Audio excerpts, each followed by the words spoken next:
Behold, the bodgery. I wasn't going to let a crane collapse stop me from getting on with my work, so I've strengthened that bad boy up. I don't think he's going to be bending in a hurry. I've chucked a bit more on just for good measure. Get in there.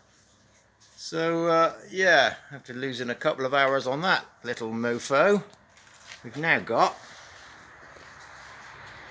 stands up under the front of the car. It doesn't actually wobble so much up there. And look at this.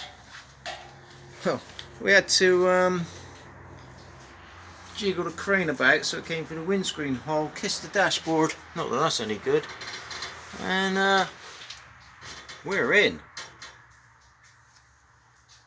So that pretty much is where I want it to be. And the transmission tunnel, I didn't really want to axe it all out because I'd only have to weld it all back in again. I'm pretty much going to get away with a bit of rebuilding around the front there. Well, quite a lot of rebuilding around the front there. But the sides just need a good tapping with a hammer just to clear a few switches and stuff down there. Let's see what the light's like when we go down. Oh God, here we go. Why do I punish myself? Why can't I just sit in a chair and wait to die like my dad did? Oh God. So like, yeah, that's up pretty tight. Might even get it up a little bit more yet, I don't know, but it's hard for you to see, I suppose, but there's a couple of switches and things that just want clearance in. Oh, and the whoops, if I touch the phone on that side, I cover the microphone. So here we go, let's just inch my way under there. We've got an inner tube there to stop me getting oil on my lifting strap. Yeah, you can see the shifter rod is actually on upside down at the moment to clear the floor, otherwise I've got to take a big scallop out of that side of the transmission tunnel. But if I leave that shifter rod on upside down, I'll have a reverse shift pattern, which is drag racing styly. So I might even leave it and get myself a reverse shifter. So while we're under here, let's have a look at the wonders of what's been done. I mean, look at that.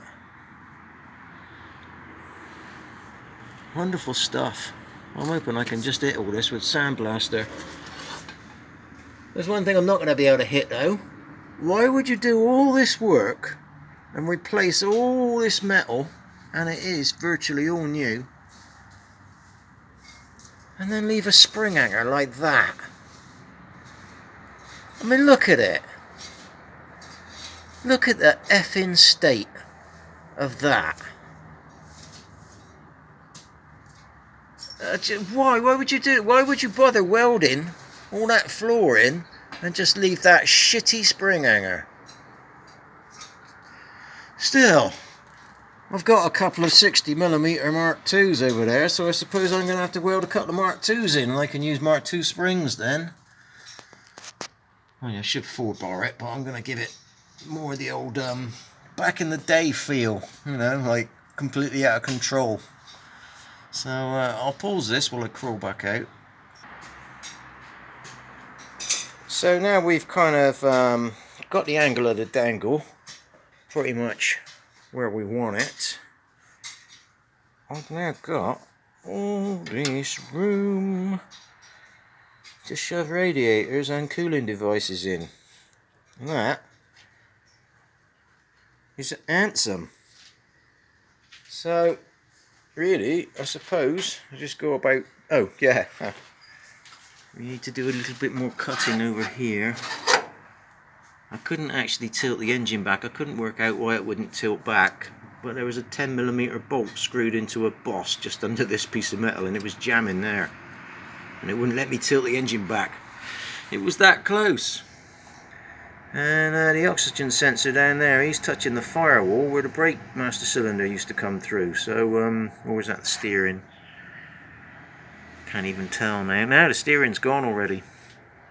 Oh no, that's roughly where the clutch pedal is. So that's going to have a little bit of massage in, and I'll probably have to relocate the oxygen sensor. I've cleared some of the cack out around here so we can move. Amazing. And then all that lot was a full day's work. Oh, well, there was a little bit going on in the morning, and that was I cut 3.5 inches off that silencer can, which we can no longer focus on. There we go. And spent nearly 2 hours trying to beat all the dents out of it and get it semi-flat. It honestly looked like a lorry had been over that.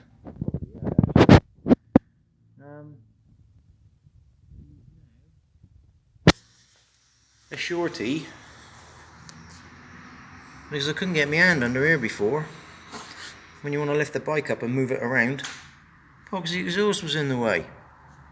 So that's that little job done. It's a new disc on the front there. But I suppose when all the bits arrive, I'll have to start sorting this thing out then. State that it is. But that's it for this sunny afternoon. There's a million bikers going by today because there's the Chiang Rai Bike Week going on. It lasts approximately 6 hours. Why they call it a week, I have no idea. But it seems to make them happy. So that's it. Let's catch up with you lot tomorrow. Cheerio now.